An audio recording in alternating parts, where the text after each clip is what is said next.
Let's get to the hot topics, and this one's pretty good. Okay, she's being called the meanest mom in Wyoming, but she's getting a big thumbs up from other parents because her teenage son, who was busted for driving drunk, she decided to punish him by selling his car. Yes, listen to this. She puts an ad in the local newspaper, and it read specifically, "Very mad mother selling 16-year-old son's 1993 Ford Ranger.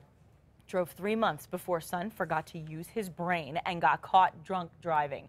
$3,500 or best offer. Call meanest mother in Wyoming." Wow. Meanest mother in Wyoming. You know, not so mean, because really at the end of the day, she's teaching a very valuable lesson. She is, and she's actually getting a lot of support. You know, there was a radio station, they posted her ad on its Facebook page, and it's received over 61,000 likes. All these parents are like, yep, that's how to do it. Absolutely, and hey, with all the wait to text, you know, campaigns going on and everybody talking about how bad and detrimental it is to so many lives, not just the one who's driving and texting, but to everybody that's on the road. So I think it's a good lesson. It's really interesting how parents are getting really social with their kids' punishments. Yeah. You remember the parents that posted the silly Facebook picture of themselves to embarrass their kids, or putting their kids out on the side of the road with a sign saying how bad they are? This is way better. It's interesting, the parenting these days. Absolutely. Well, okay, moving from parents to pets, this faithful dog used to escort his owner to church every afternoon, and even though she's passed away, he still goes. He used to do this with her all the time, and I guess it was just a ritual for them, so he never wanted to stop. Right, and look at him. As soon as the bell starts chiming at the church in the village of San Donaci, Italy, he heads over for Mass. The priest doesn't have the heart to shoo him away, though, and lets him sit by the altar during services. I think it's so sweet, and you know, the really nice thing is that the compassionate villagers, they all feed and water him, but nobody has taken him in. See, now if he was in New Mexico, we'd certainly put him on his Pet of the Week and get him a new home. Get him a home. Well, he's just going to sit there patiently and listen to the bells chime. Sweet little thing. Very sweet. Well, after more than a decade of denial, Lance Armstrong has finally admitted to using performance-enhancing drugs in all of his Tour de France races. Yes, in that very popular and candid interview with Oprah Winfrey, the disgraced cyclist did not hold back. Fox News correspondent Marianne Rafferty has the story. I made my decisions. They are my mistake. And I'm sitting here today to acknowledge that and to say I'm sorry for that. Ending years of accusations and speculation, Lance Armstrong has come clean. Yes or no? Did you ever take banned substances to enhance your cycling performance? Yes. The admission comes after more than a decade of denials. Time and time again, he rebuffed claims that he used performance-enhancing drugs to catapult him to the top of his sport, winning the Tour de France 7 times in a row. The cynics and the skeptics, I'm sorry for you. I'm sorry you can't dream big, and I'm sorry you don't believe in miracles. Armstrong now admits that feat wouldn't be possible without drugs. Yes or no? In all 7 of your Tour de France victories, did you ever take banned substances or blood dope? Yes. In your opinion, was it humanly possible to win the Tour de France without doping 7 times in a row? Not in my opinion. Armstrong was stripped of all his titles, banned from competing in triathlons and other sanctioned events for life, and most recently, the International Olympic Committee stripped Armstrong of his 2000 bronze medal.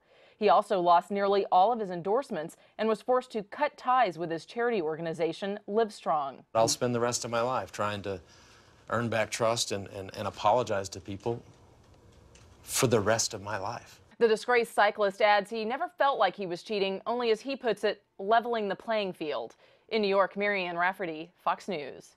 Oh, goodness gracious. We were just saying, he looks like he's kind of losing it. Yeah. I would imagine it's a hard thing to go through. I mean, you've lied for that long, for that many years, and then all of a sudden you got to come out about it, and people are attacking you. I mean, I'm not saying that I feel sorry. I mean, what kind of do you feel sorry for him? But I think he shouldn't have. But he put himself in that position. Yeah, he put himself in that position, and I think he's lied for so long that he almost convinced himself it was the truth. That now coming out of that lie is probably even harder than the lie was in itself. And part 2 of the interview with Oprah airs tonight on Oprah's network OWN, so definitely want to catch that.